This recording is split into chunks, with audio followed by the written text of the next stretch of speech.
It was a quiet Tuesday afternoon, and I was stuck in a Zoom meeting, half listening to my boss drone on about quarterly projections when the doorbell chimed. My golden retriever, Max, barely lifted his head from his dog bed in the corner, his tail giving a lazy thump against the floor. That's Max for you, mellow as they come, the kind of dog who'd sooner lick a stranger than bark at one. I muttered an apology to my colleagues, muted my mic, and shuffled to the door, expecting a delivery guy or maybe a neighbor. Instead, I found two animal control officers standing on my porch, their faces grim, one clutching a clipboard like it was a warrant for my arrest. "Mr. Dawson?" the taller officer asked, his voice flat but heavy with authority. "You the owner of a golden retriever?" "Yeah, that's Max," I said, gesturing toward him. He'd wandered over by now, sitting politely, his big brown eyes curious but calm. "What's this about?" The officer didn't blink. "We've got multiple reports of aggressive behavior or involve VYing your dog. We're here to take him into custody for a dangerous dog hearing." My stomach lurched. "Aggressive? Mux, you gotta be kidding me. He's never so much as growled at anyone." I could feel my pulse quickening, but the officer just flipped through his clipboard, his expression unchanging. 12 incident reports over the past month," he said, reading off the accusations like a grocery list. "Lunging at children, aggressive barking, 3 biting incidents." Each word hit like a punch. Biting? Max, who let neighborhood kids climb all over him. I shook my head, trying to process the absurdity, when one name kept popping up in the complaints. Linda Harper, president of the Willow Creek HOA. The same Linda who'd been hounding me with nitpicky emails since the day I moved in. "There's no way this is true," I said, forcing my voice to stay steady. "Max is the sweetest dog in this neighborhood. Ask anyone. This is a mistake." The second officer, a younger guy with a flicker of sympathy in his eyes, spoke up. "We're just doing our job, sir. With this many complaints, we have to act. If these incidents are confirmed, euthanasia is standard procedure." Euthanasia. The word landed like a sledgehammer. They wanted to kill my dog over lies. My hands clenched into fists, but I knew losing it wouldn't help. "I'm not handing over my dog based on some made-up stories," I said, digging in. "I want copies of every complaint. I want to see your EVY Denke. Until you've got a court order, Max stays here." The officers exchanged a look, then the taller one nodded. "We'll be back with the paperwork. Keep your dog contained." As I turned to leave, I caught a glimpse of Linda 3 houses down, peering through her blinds, arms crossed, a smug little smirk curling her lips. This wasn't a mistake. This was a vendetta. I'd only been in Willow Creek for 3 months, a tidy suburban neighborhood with perfect lawns and mailboxes that looked like they'd been picked from a catalog. Max and I loved our new Placia cozy 2-story with a fenced backyard where he could sprawl in the sun. The neighbors were great, especially the families whose kids would run up to pet Max on our evening walks, giggling as he flopped over for belly rubs. Everyone was welcoming everyone except Linda Harper. From the moment I moved in, Linda made it clear she saw dogs as a blight on her perfect community. As HOA president, she ruled with an iron fist, her rulebook thicker than a phone directory. Within my first week, I got a formal notice about Max's water bowl on the porch apparently. It was an unsightly pet accessory. The next week, she sent a warning about his excessive tail wagging, disrupting the neighborhood's aesthetic. I'm not kidding. Linda was in her late 50s, with a sharp blonde bob and a permanent scowl, cruising the streets in her white BMW with a vanity plate that read Ho Queen. She'd patrol with her phone out, snapping photos of anything she deemed a violation, and she had a special obsession with Max. "Your leash is too long," she'd snap, whipping out a measuring tape from her purse during one of our walks. Section 7, paragraph 3 says 6 feet or less. Or, "That collar's not in the approved color palette." She'd actually pushed through a bylaw about pet accessory colors the year before. I tried to play nice, following the sane rules while politely pushing back on the crazy ones, but Linda took my resistance personally. The notices piled up. Max was at large when he was in my fenced yard, barking excessively when he barely made a peep, defecating on common property when I always cleaned up after him. Then came the outright lies claims he'd lunged at passers-by or destroyed landscaping by sniffing a flower. The week before animal control showed up, I got 5 HOA warnings in one go, each more ridiculous than the last. I was baffled until my neighbor, Tom, stopped by one evening while I was grilling burgers on the patio. He glanced around nervously, like he was worried Linda had spies in the bushes. "Heads up, man," he whispered.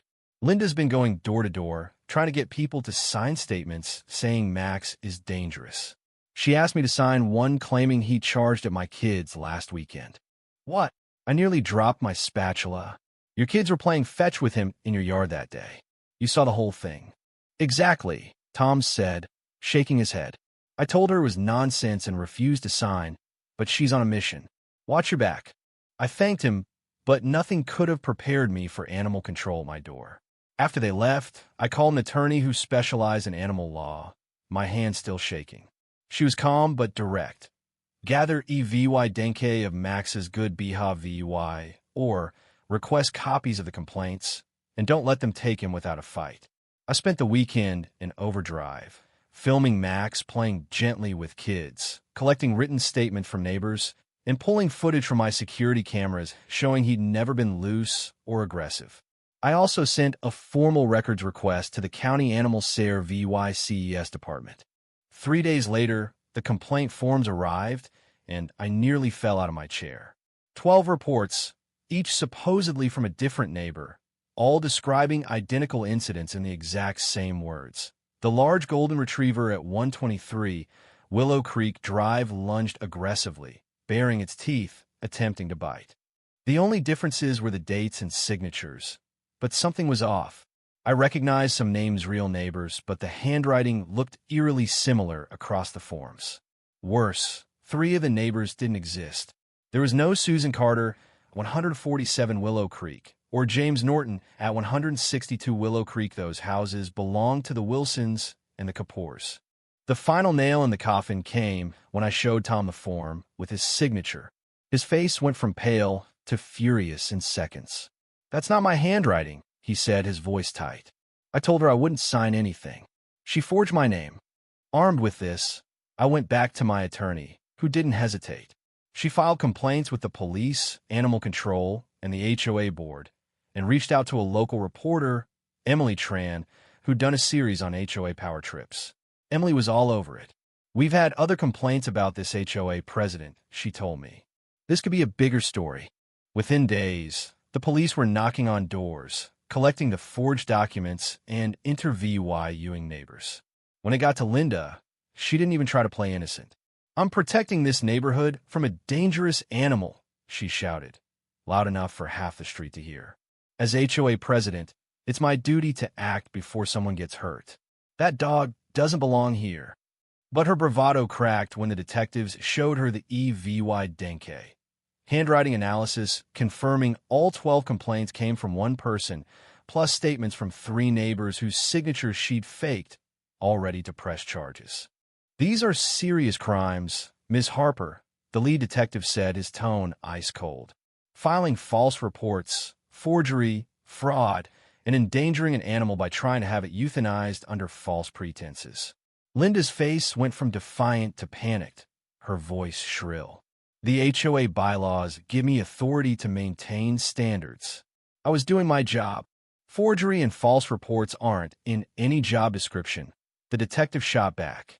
The next Monday, as I was heading to work with Max trotting beside me, I saw something I'll never forget. Linda, in her pristine white blouse, being led from her house in handcuffs. She caught sight of us on the sidewalk and lost it. "That dog is a menace," she screamed, thrashing against the officers. "I'm the only one brave enough to do something. You'll all regret this." Max, oblivious, just wagged his tail and watched her get loaded into the squad car. Neighbors spilled onto their lawns, some shaking their heads, others whispering in shock. The fallout was swift. Linda faced charges for forgery, filing false reports, and animal endangerment, with a due-law $50,000 bail and up to 3 years in prison looming. Fines were set atop due-law $20,000, not counting legal fees or potential lawsuits. The HOA held an emergency meeting and booted her from the board unanimously. Her real estate business tanked as clients ditched her, especially after Emily's story hit the local news, HOA president arrested for forging complaints in vendetta against neighbor's dog. When Linda made bail and slunk back to Willow Creek, she was a shadow of her former self. No more swagger, no more piercing glares. She'd scurry from her car to her house, avoiding everyone. But one day, as I walked Max, our eyes met across the street. Her lips moved, forming two words that sent a chill through me. Not over. The day after a court hearing where she got 18 months of probation, 200 hours of community service at an animal shelter, and Dula $23,000 in fines, I found an unmarked envelope in my mailbox. Inside was a single sheet of paper, one typed sentence. Next time, it won't just be your dog. The font matched the forged complaints perfectly. Max and I still walk the neighborhood, but I keep my eyes open. Linda's still out there, and that letter wasn't a bluff. This isn't over not by a long shot. So what do you think? Was Linda just a control freak who snapped? Or did she have a deeper reason to target Max? Should I be worried about that letter? Or is she all talk? And how far would you go to protect your pet from someone like her? Drop your thoughts in the comments. Hit that like button if this story got your blood pumping. And subscribe for more wild tales like this one.